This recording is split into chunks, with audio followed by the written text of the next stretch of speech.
G'day, my name's Jeff Spice from Budokan Karate. Today we're going to do a little piece of training in the nunchaku. Traditional nunchakus are made of wood, string.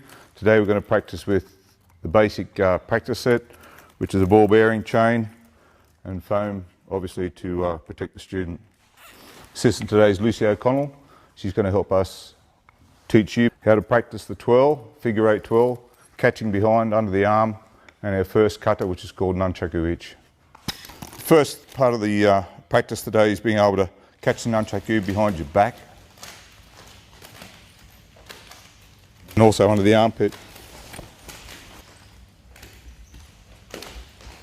So what's important is trying not to have the nunchaku come out too far, more so up in front. That's it. This side a little bit more this way, Lucy. That's it. So when I practice this movement myself, I always practice here, coming up as if I'm going to hit somebody up under the chin. Always to try and think of that.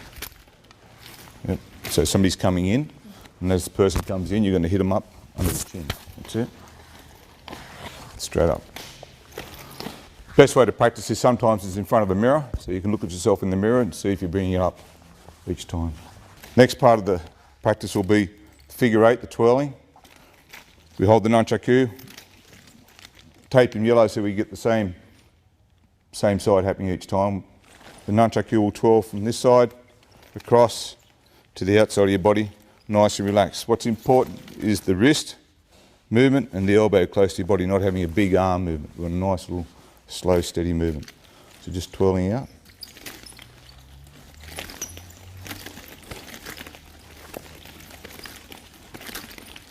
And then catch over, behind, out again.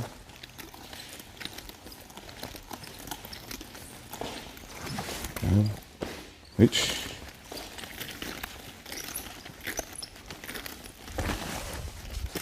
Carry on.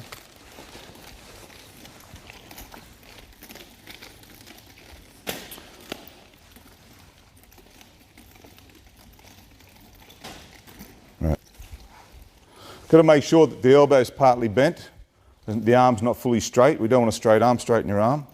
You've got a straight arm, it becomes a rigid movement. We want to keep it nice and flowing so it's coming from the body and the hip, the power's coming from the hip. Get that nice fluent action. If you look at Lucy's hand placement, again, it's about half a fist away from the bottom of the nunchaku. Change over. No, just stop there, Lucy. If Lucy was to put her nunchaku in her hand and hold it here, we'd have no rotation there. We wouldn't be able to rotate the nunchaku. So just twirl, Lucy. She's finding it real difficult now to hold the stick and have a natural feeling for the stick. As she brings it back, she can loosen her grip a little bit and focus the grip on these two fingers here, relaxing these, and this allows this wrist action here.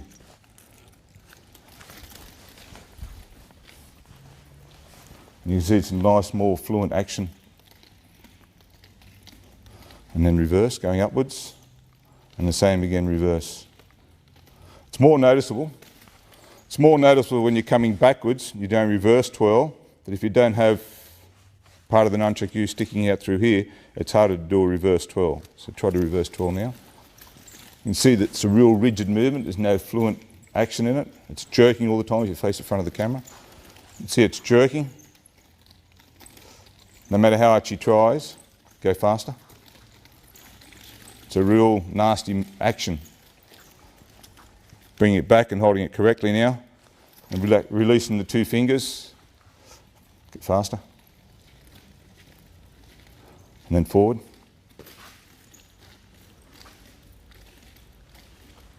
And relax. Very good. Also, you'll see some practitioners hold it tight.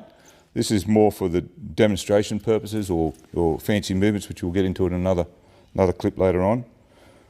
You can hold it like that for hand changeovers. So when you want the nunchaku to twirl over your hand, excuse us, please. If you want the nunchaku to twirl over your hand, you'll sometimes need to hold it close. But for practice, basic practice, nice and relaxed.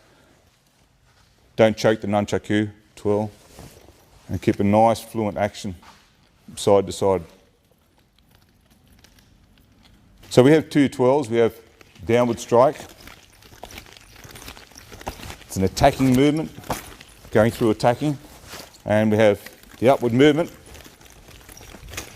which is getting ready to attack. So the upward movement is a defensive movement.